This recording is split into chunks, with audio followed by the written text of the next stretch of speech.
Bon, la vidéo précédente abordait un problème, je veux dire, de ceci. Hein, on aurait trouvé ceci par une certaine méthode, c'est cette méthode-ci. Maintenant, je vais, bien sûr, en décomposant en un système voilà, d'une matrice, une matrice à une ligne, une colonne. Maintenant, ce que je vais faire, c'est que je vais essayer de démontrer directement par les formules de sommation directement, sans rentrer dans le jeu, dans le détail d'une matrice. Alors, comment je vais faire ceci? Eh bien, on peut quand on regarde ceci, j égale 1. Mais j égale 1, la variable elle est où? Le tout, c'est de se positionner au niveau de la variable. La variable, c'est j. Donc, i et moins 1 sont constants. Donc, qu'est-ce qu'on va faire?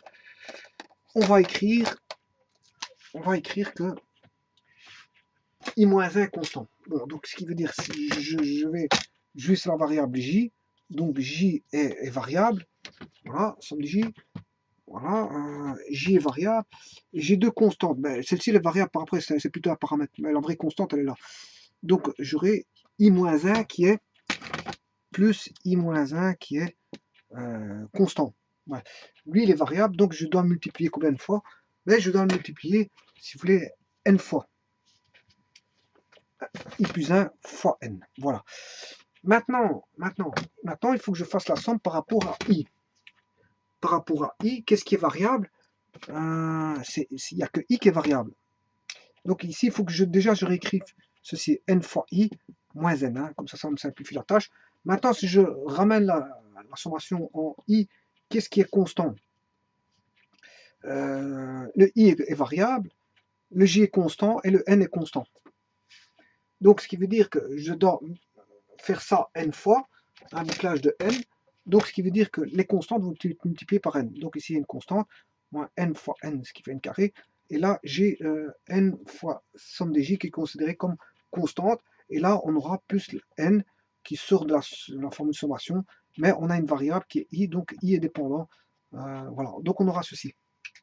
Donc, on aura n fois la somme des j plus n fois la somme des i moins n carré. N fois n, c'est n carré. Hein.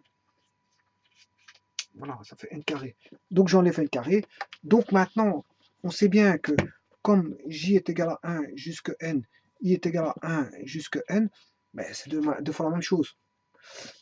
Donc c'est comme si j'avais écrit somme des j plus n, somme des j, parce que bon, c'est le même pas.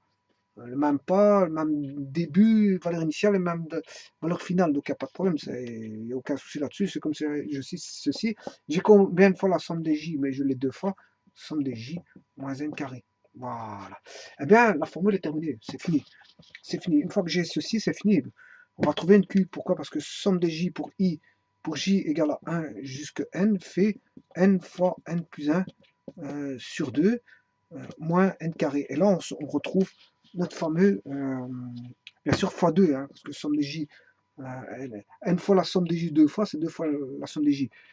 Voilà, donc il est deux fois. Donc je simplifie ces deux-ci, ce qui va donner n cube plus n cube plus n carré. N fois n carré fois 1, ça fait n carré, moins n carré. Ces deux-ci tombent et on retrouve bien n cube. Et bien voilà, c'est ce qu'il fallait, je veux dire, trouver. Donc, somme des i plus j moins 1 est égal à n cube. Voilà ce qui constitue une seconde méthode.